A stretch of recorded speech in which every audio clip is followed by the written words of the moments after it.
Hi everybody, my name is Natalie and this is Champion of Coins Tarot. It's been a very long time since I have filmed a video and I've tried doing this so many times, so hopefully this is the take that works.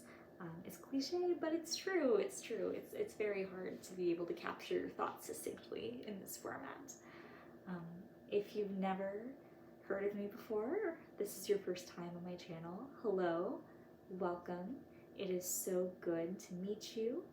And if you have watched me in the past, hello, it is so good to reconnect with you. And I hope that you're doing very well on your journey. So this video is really about who I am, what this channel used to be, why I took a break, and why I'm coming back now. So I started this channel in January 2016. I was 19 years old and I was halfway through my sophomore year of college. I was getting my undergraduate degree in religious studies. I joined YouTube because I had been reading tarot for 2 years and I did not have an in-person community that I could connect with about my studies in tarot. The internet was a very different place back then. There were very few online resources available for learning tarot outside of Eclectic Tarot Forum, which I still mourn the loss of every day. YouTube was really where I went to learn and where I could listen to other people talk about their tarot practices. And I was so fascinated and so inspired and really wanted to be able to enter into conversation. I shared some of my deck collection, I made deck reviews, I did tags and shared my 2 cents about everything from spreads to reading reversals to the philosophy behind how tarot works. It was just a really, really beautiful period of my time, or a period of my life, and a time that was very, very expansive. I met so many amazing friends in this community. So many great people who I looked up to as mentors.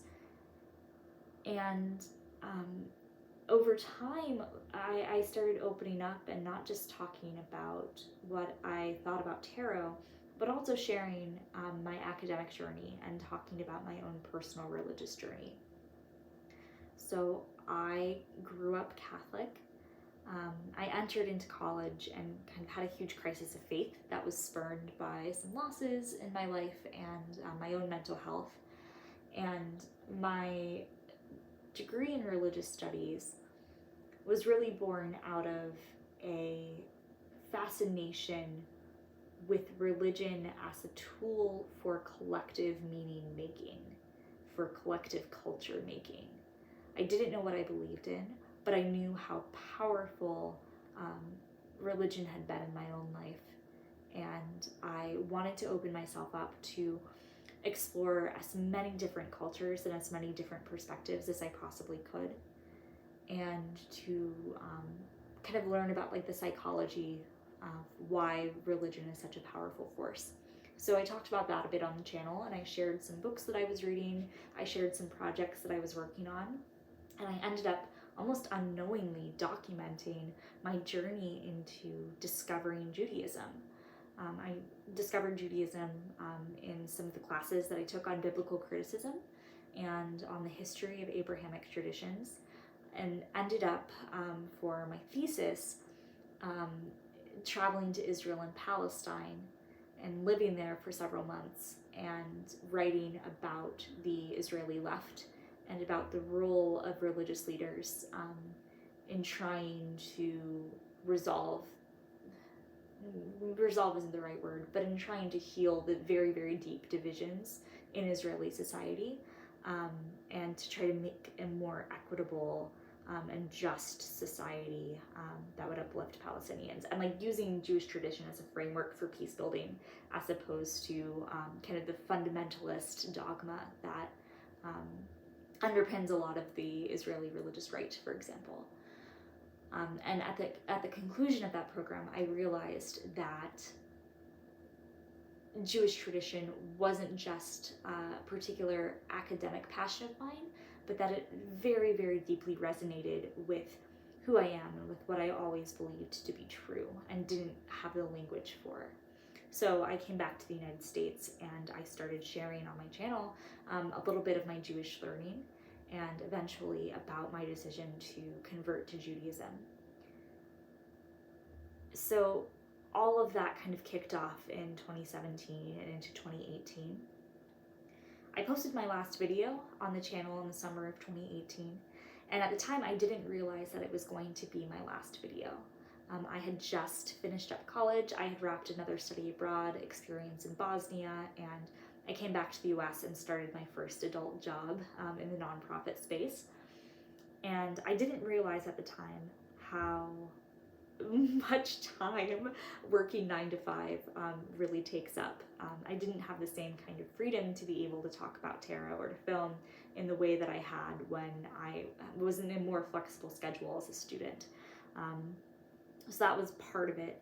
The other part was that the more engaged that I became in my Jewish journey, the more aware I was of anti-Semitism. And that might sound a bit naive, but really, like, Christianity is the dominant culture in the United States.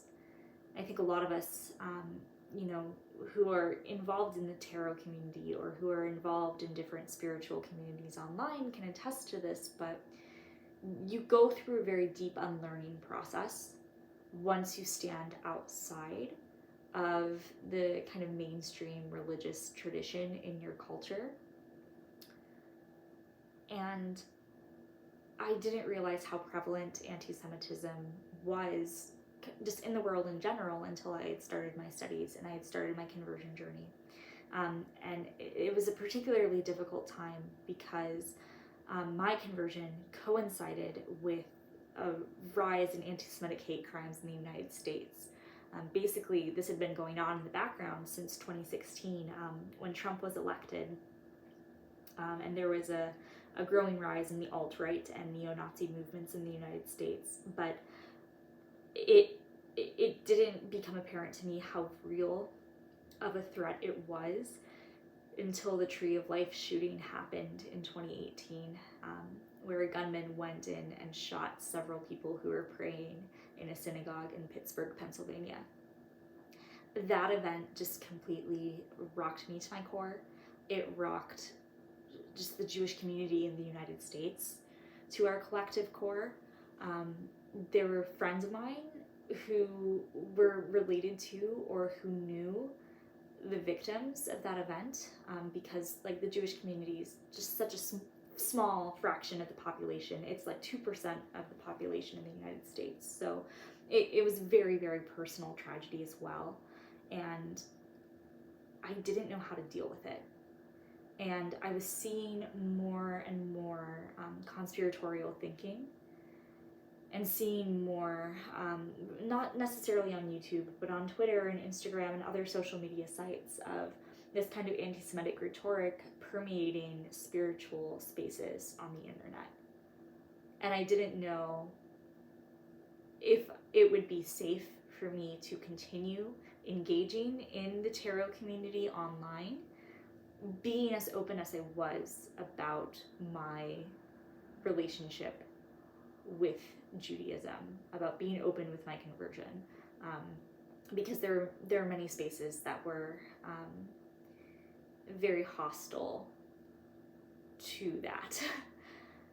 So I just quietly walked away from the internet for 4 years, and I continued reading tarot, and I continued exploring with meditation and ritual and some spellcraft. It was such a really, really beautiful and just another pivotal time of growth where I found my in-person community, where I made friends who I could, design tarot spreads and design ritual with, who I was engaging with. Like at my home synagogue, I was connecting with rabbis around the United States and also back in Israel online through different courses. I'm just expanding my study in all areas and building a religious practice that really, really worked for me. It was so beautiful. I finished my conversion to Judaism during the pandemic after several years of dedicated study. And in last year in 2021, I made the decision to leave the nonprofit space and to work in Jewish community full time. So I am so blessed to be able to be in a position where I can give back and where I can help other people to learn. So that's just been really great. And again, I've really missed the space and really wanted to find a way to be able to continue talking about tarot, but I didn't know how. And in retrospect, I really regret that I was so afraid and that I didn't just take that leap earlier, because I've often thought about how much of an impact I might have been able to have if I had stayed. I think that the tarot community is a very different place, and I think it's a different place for the better, because since 2020, because of the pandemic, because of Black Lives Matter, and because of the land back movement, and just different pushes for more diversity and inclusion and acknowledgement of some of the racial divisions and prejudice within the United States. Like, there have been so many opportunities, I think, for deep growth and for deep listening and deep learning that didn't exist in 2018 that now exist. And I think it's very, very important to have Jewish representation in those conversations as well. And one of the things that I am the most passionate about, one of the things that has just really become a central belief in my life, is that all of us, every single human being, no matter where we come from, no matter what we believe, no matter what our culture is, no matter what our tradition is a piece of divinity, and that the entire world is a beautiful unfolding process of a relationship, of divinity being able to interact with itself. So I think that every single person is sacred. I think that every religion and every culture contains truth, and that it's only by being in community with one another and being able to learn from one another's lived experiences and practices and perspectives that we're able to come to a better understanding of the whole, of the totality of what it means to exist.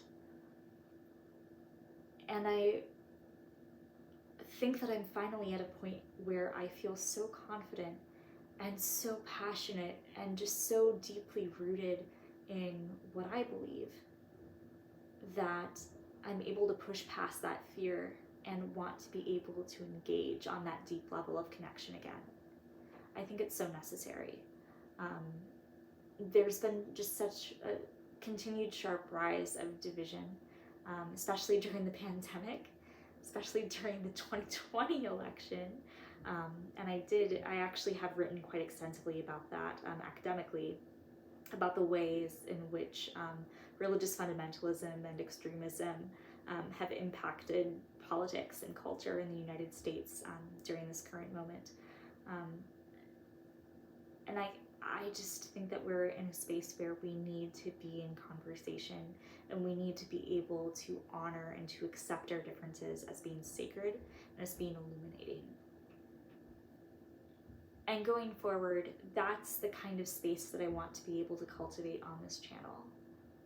Don't get me wrong, I definitely miss doing deck reviews, and I desperately miss being able to talk and to be able to engage with other people about how to read tarot and about why we read tarot, and just be able to really, really use the cards as a source of healing.